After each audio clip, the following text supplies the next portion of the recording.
boneka kwamukele umnomzana uMbeki ukuthi abantu baseNingizimu Afrika abakwazi ukuba yithutha bonke ngamafupha akakwazi ukubhala nje into ayiqashisa athi inhlangano yakhe kanti ukhuluma nathi. Lokhu ngikusho ngoba udaba lomhlaba lapha eNingizimu Afrika akulona udaba lwe-ANC, akulona udaba lwe-PAC, akulona udaba lwe-AZAP, akulona udaba lwe-IFP noma le udaba labantu baseNingizimu Afrika, kakhulukazi abohlanga. uKhongolose lo wathi umuqanja waqanjwa amafelankosi namakhosi elela umhlaba. Ngakho abangathi uma bekhuluma abantu abanjengomnumzana uMbeki bakhulume ngathi bonke ubuhlakani nodaba lomhlaba into kaKhongolose noma into yakhe. Asingeneni entweni ayibhalile.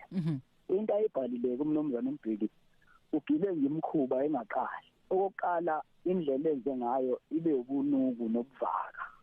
Ngoba umengameli wezwe umnumzana uRamaphosa ubehambile enhlanganweni yezizwe eyomela iNingizimu Afrika. Phakathi kokunye bezokukhuluma udaba lomhlaba oluthinta amazwe angaphandle ngoba yiwona kuyatshala imali eNingizimu Afrika. Ukuthi-ke kuthi ngaleli langa umengameli wezwe eyokhuluma nabantu bomhlaba bese wayomengameli owahluleka ngesikhathi sakhe ukulungisa udaba lomhlaba bese eqhamuka nesethulo wabhala into ayiphutshuzela kuyindaba yena bese ethi iphutshukile into egxeka umengameli lo wezwe nomengameli weqembu lakhe ibe ubuvaka lento itshengise ukuthi umnumzana uMbeki uyathanda ukubukwa, uyathanda ukuvela njengomuntu owehlukile. Yini enza athande lokhu na?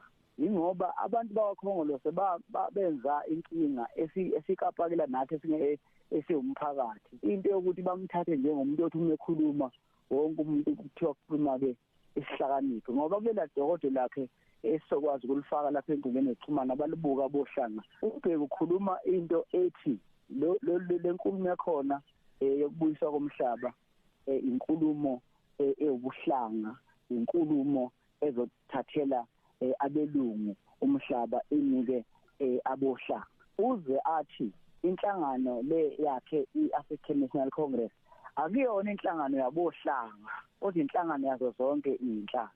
Yiko ngithe eqaleni indaba yakhe ke leyo uma ekholwa yilokho kulungile kodwa akangathuma esilwa zinkulumo zangaphakathi eqenjini ngoba utshengisa ungalihlonisa iqembu lakhe akade likhuluma ngale ndaba wangayihlonipha nomengameli okufune ngabe uma benenkinga ayiqenjini lakhe athi cha nankomo umbono abukho ubufakazi bokuthi ube waya ebranchini yakhe wayoxoxa ukuthi hayi mina njengoMbeki ngibona kanje. Akukho ubufakazi bokuthi wakhuluma nomengameli wathi yena ubona kanje. Lokho ukuthi bese ekhipha idokodo athi ulikhipha njengomnumzana uMbeki inhlangano yakhe iMbeki Foundation itshengisa ubuvaka bokuthi akafuni ukuyoncintisana nemicabango nabantu baseNingizimu Afrika, akafuni ukuyoncintisana nemicabango nabantu beqembu lakhe ukuze umcabango wakhe phela nawo ukwazi ukufaka esikalini bakhulume ngawo. Kodwa kumqoka kakhulu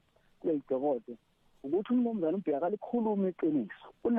Kunezinto ayikhulumayo enza engazi ukuthi zamane zazenzekela. Isibonelo nje ukhuluma nge-Freedom Charter athi ilona dokodo ufuneke ngabe uma sikhuluma indaba yomhlaba sibuke kulona thina abantu baseNingizimu Afrika noma amalungu kaKhongolose abuke kulona. Akasho lutho umnumzana uMbeki ngomqulu ka1943 mhla kushintshwa iNative Congress Constitution lena kusuka ukuthi iANC yaqala South African Native Congress esishintsha yaba iAfrican National Congress. Akasho ukuthi yini yenza bashintsha kanjalo laba beshintsha. Yiko ngithi-ke umholi ofuna ukukhuluma nathi njengoNingizimu Afrika kukhuluma iqiniso ngeke akufihle okunye acabanga okungathi ngase akuveze kuphikisane nalento yakhe ayikhulumayo engenza umqondo uma uyifunde yonke. Okwesibili akakhulumi ngomqulu wayo ANC obizwa ukuthi African Claim ka1943 kanti kakhulukazi akakhulumi ngeprogram of action ka1949 yayi-ANC. Lamadokodo wonke dadewethu ngizozama ngawo zonke indlela ukuthi namhlanje ke ngiwafake lapha enkundleni zokuxhumana bayibukele bona bohlaka ngifake nayo lo mbhalo kaMnumzana uMbeki ngoba ingozi yalo mbhalo ma singakhulumi ngawo njengaseNingizimu Afrika. uMbeki ufuna ukushintsha noma ukuguqula umzabalazo wethu awenze ibhola into athanda ukuthi yena la ehleli khona mehleli yedwa ayicabange bese iphupha acabanga ukuthi yiyo. Umhlaba eNingizimu Afrika akuwona into kaANC, neANC nayingalenzi iphutha, akuyona into kaMbeki, akuyona into kaDA, kodwa yinto yabohlanga. Owami-ke umbono ekugcineni uthi sifikile isikhathi, ngiyakuphinda lokhu dadewethu, uma uzokhumbula sengikusho kwesibili okwesithathu lokho namhlanje, ingozi abohlanga abangayenza bazenzele yona nezizukulwane ukuthi bayekele amaqembu ezepolitiki benze lento emqoka kangaka okuthiwa umhlaba kube yinto nje yokukhankasa, nento yokuyinweba, nento yokuveza ukuthi uhlakaniphe kangakanani. Bayeke ukuyithatha bathi hey, maqembu ezepolitiki, baholi bezepolitiki le ayeluswe yithi abalikazi bayo. Phakathi kwenu ofuna ukuhamba nathi siyomvotela, ofuna ukuhamba nathi siyokhuluma naye, kodwa uphikisana nathi siyoba ngaphesheya, ngoba ingozi yokushiyela lento kumaqembu ezepolitiki uvuka abantu banjengoMbeki. Uthi uMbeki kuleli phepha lakhe isimangalisi uthi uhulumeni wabohlanga uhlulekile ukulungisa udaba lomhlaba eminyakeni engamashumi 20. Akasasho uMbeki ukuthi wayekuphi yena, ngoba uMbeki uyena owayephethe lelizwe. uMandela kwakuwukusho nje ukuthi umengameli, akaze abe umengameli uMandela, wayemuhle nje lapho ehamba esikhulumela kubantu bomhlaba, kodwa umuntu wayephethe intambo umnumzana uMbeki ukuthi kakhuluma ukuthi bonke abanye bahlulelekile angayibali yena esikule nkinga esikuyona.